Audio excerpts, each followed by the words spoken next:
Allahumma arhamna bil Qur'an waj'alhu lana imam. Rumit, sangat dalam. Kalau kita tidak penuh oleh Roh Allah, memang sangat sulit mengertinya, Bapak Ibu sekalian.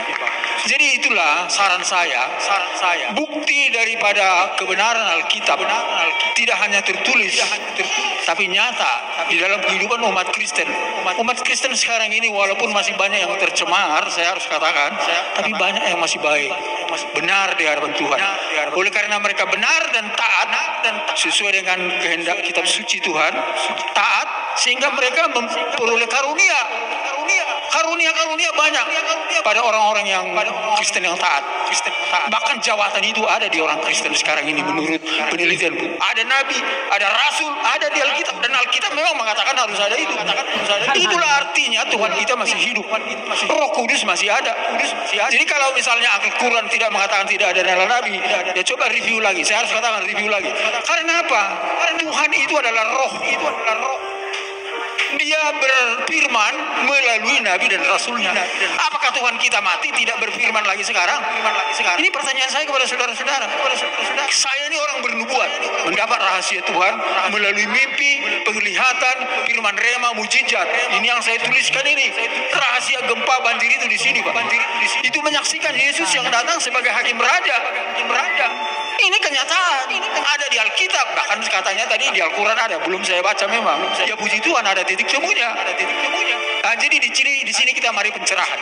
Satu poin lagi yang harus saya sampaikan dari berbagai pertanyaan tadi, ya. Ada keunggulan daripada pengikut Kristen daripada saudara kita semua, menguasai ilmu pengetahuan dan teknologi. Karena apa? Karena Roh Kudus itu ada di dalam hati kita ini. Roh itu adalah Roh Allah sendiri, berkuasa dan dahsyat. Itu saudara sebab itu. Tapi kuncinya itu ketika kita percaya kepada Isa Al-Masih, karena mengkuduskan kita. Karena kita ini sudah berdosa, hanya Yesus telah datang mensucikan kita, sehingga kita bisa seperti gambar Allah. Sifatnya Allah. Benar saudara-saudara, saya menjadi saksi di sana. Kuasa dukun itu nggak pernah mampan kepada saya. Itu saudara-saudara. Bahkan saya menghancurkan kuasa iblis, bisa. Oh, bayangkan itu. Oh, saya saksi itu, banyak pengalaman saya. Nanti suatu saksi saya saksikan suatu saat. Habis ya, puji Tuhan. Terima kasih. Kita tepuk tangan sekali lagi. Jangan sampai ada kuasa-kuasa iblis di sini, pasti akan lenyap. Baik, untuk yang ketiga 5 menit kepada beliau Pak Insan Mokoginta, dipersilakan. Tolong jangan pulang dulu. Iya, baiklah. Mana? Mik itu lebih bagus, Pak. Tes. Ya. Tadi kita sudah mendengar bahwa kata Pak Lugan Tambunan, mana ada dalilnya Yesus mengatakan dia Tuhan, Nabi. Ternyata ini semua empat Injil kan? Ini kata siapa ini? Kata siapa semua ini? Kata Yesus kan? Ini ucapan Yesus sendiri mengatakan bahwa dia itu seorang Nabi. Jadi apa yang saya kutip ke sini itu copy paste, tidak ditambah, tidak dikurangin. Katanya saya menafsirkan sendiri. Ini kan saya ambil dari Alkitab, tidak ditambah, tidak dikurangi. Yang mengatakan Yesus sendiri bahwa dia itu hanya seorang nabi. Dan nabi itu pasti kan bukan Tuhan. Ayat harus ditafsir dengan ayat, tidak bisa. Jadi harus ada ayat penafsiran lagi. Makanya saya katakan Rasul Yohanes menafsirkan anak Allah itu raja. Jadi harus ada penafsiran ayat dengan ayat. Tidak bisa seperti itu. Saya jangan diambil lah waktu saya. Iya.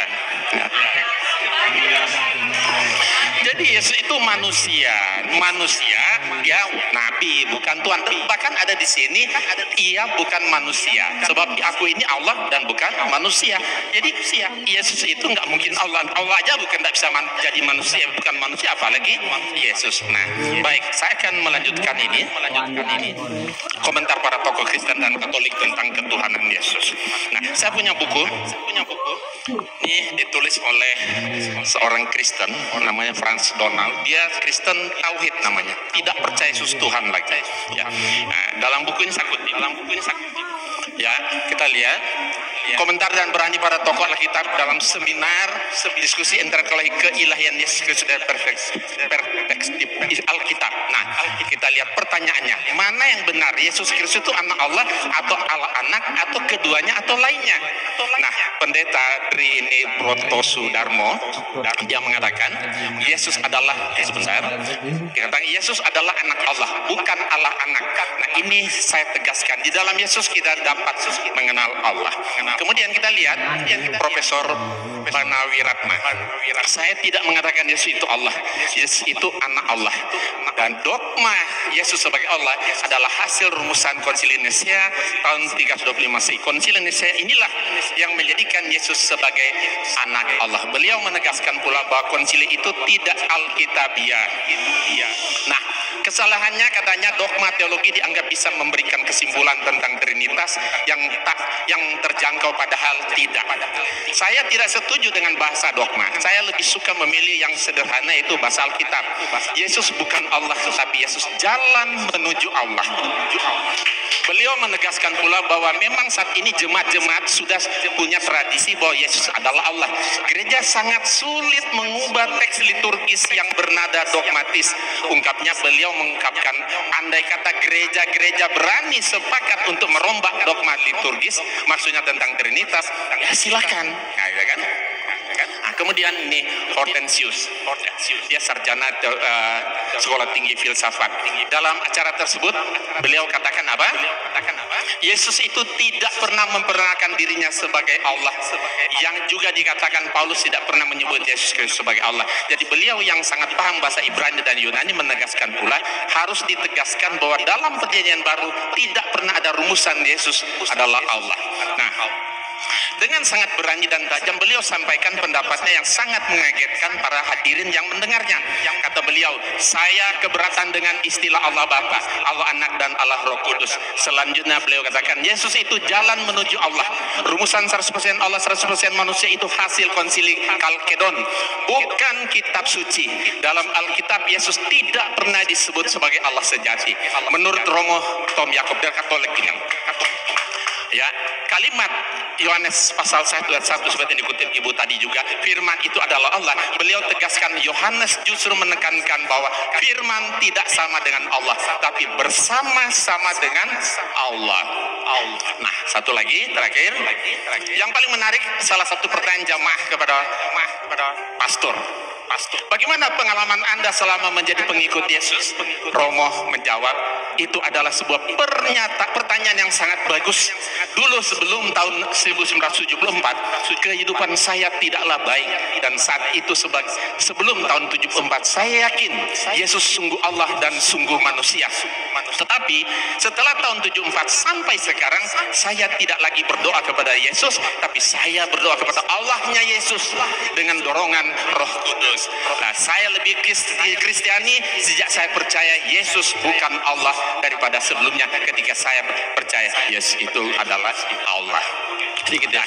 Dan nah, ini terakhir sekali lagi, siapakah dari pertanyaan yang diajukan kepada pembicara, siapakah Yesus menurut Alkitab? Apakah dia Allah sejati atau bukan? Nah, 3 dari 4 narasumber Kristen itu mengatakan Yesus itu bukan Allah sejati. Allah adalah Bapa dan Yesus itu utusan Allah. Berarti nabi kan? Yang menjadi jalan bagi manusia untuk menuju kepada Allah. Nah, rumusan Konsili Nicea tahun 35 mengatakan, ya, dogma Trinitas sudah waktunya ditinjau kembali atau dirombak atau bahkan ditinggalkan sama sekali. Sedikit ya. Itu pendapat para pakar, bukan 12 rasul.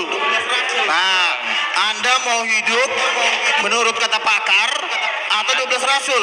Karena pakar-pakar ini nggak ada kuasa, nggak ada tanda terkuasa. Baik, terima kasih. Nah, jadi kalau mau ikut percaya sama orang pemimpin, ikutilah penginjil dunia yang telah mereka melakukan Baik. dan kesaktian mereka. Bukan kata ini, mereka ini juga kita nggak tahu siapa, kita Baik, Pak Luka. percaya jangan-jangan mereka udah di Terima kasih, Pak neraka Luka. lagi. Terima kasih Pak Luka.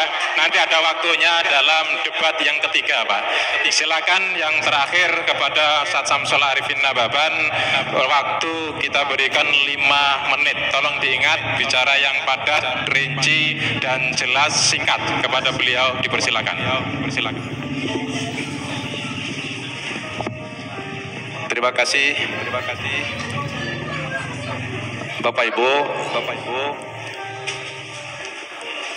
sudah kupas tuntas semua jawaban-jawaban dari pembicara.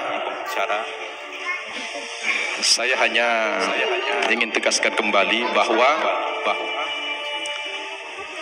Pak Tambunan maupun Pak Tampu Bolon lebih banyak berbicara dalam dialog ini dengan mengembalikan kepada dogma saja. Semestinya kita dialog begini harus dialog konsep. Jadi kita semua kembali mengacu kepada nas, dan kita semuanya pakai copy paste. Tapi Bapak berdua tadi selalu mengembalikan kepada dogma. Jadi atas bimbingan Roh Kudus. Dan tanpa diperinci apa itu Roh Kudus dan siapa itu Roh Kudus. Mengambang. Kalau tadi beliau berdua menjelaskan, terutama Pak Tambunan, tidak ada nas dalam Alkitab.